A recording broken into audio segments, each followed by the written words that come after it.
গঙ্গা ভাঙন রোধে কেন্দ্রীয় সরকারের চরম ব্যর্থতার প্রতিবাদে মালদা মুর্শিদাবাদ জেলা তৃণমূলের 5 দিনব্যাপী অবস্থান বিক্ষোভ কর্মসূচি শেষ হল বৃহস্পতিবার। শেষ দিনে ফারাক্কা এনটিপিসি মোড়ে 2 জেলা তৃণমূল নেতৃত্বের পক্ষ থেকে এক বিক্ষোভ সমাবেশের আয়োজন করা হয়।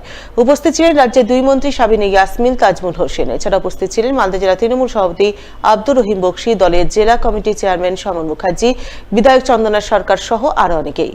সবাই উপস্থিত নেতৃত্ব গঙ্গা ভাঙন রোধে কেন্দ্রীয় সরকারের বিরুদ্ধে ব্যর্থতার অভিযোগ তুলে সুর চড়ান। সেই সঙ্গে গঙ্গার আপ ও ডাউনে 120 কিলোমিটার এলাকায় ভাঙন রোধে কেন্দ্রীয় সরকারের দায়িত্ব গ্রহণ, ভাঙনে ক্ষতিগ্রস্তদের ক্ষতিপূরণ ও পুনর্বাসনের দাবিতে সরব হন।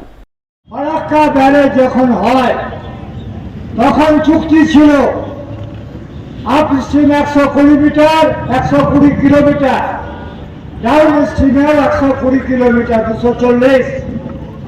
আপনি জলদি কেন্দ্রীয় সরকার করেনি।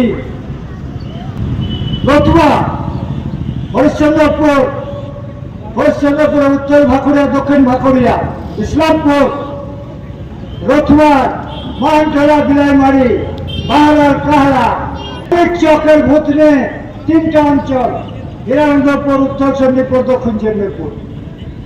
ধান ডুবে গেল, পটুয়াতে শিকড় বাড়িয়ে গেল আঘাত। পটুয়া কাটতে পারেনি ভূতনের মানুষ, কাটার মানুষ। আর কেন্দ্রীয় সরকার তার বিমন্ত্রী ছিল বড়বাব যুবক। এই যে মালদা 3টা ম, মুর্শিদাবাদের ম মুর্শিদাবাদ, মালদার ম মালদা, আর একটা ম, তার নাম মমতা। এই ম নামের সমর্থক মমতা, মুর্শিদাবাদ, মালদা। এই 3টা মমতার আশীর্বাদ নিয়ে আগামী দিনে আমরা কেন্দ্রীয় সরকারের কাছে বৃহত্তর আন্দোলন করব। 3 ময়ের ইকুয়েশন, মমতা ব্যানার্জি, মুর্শিদাবাদ, মালদা।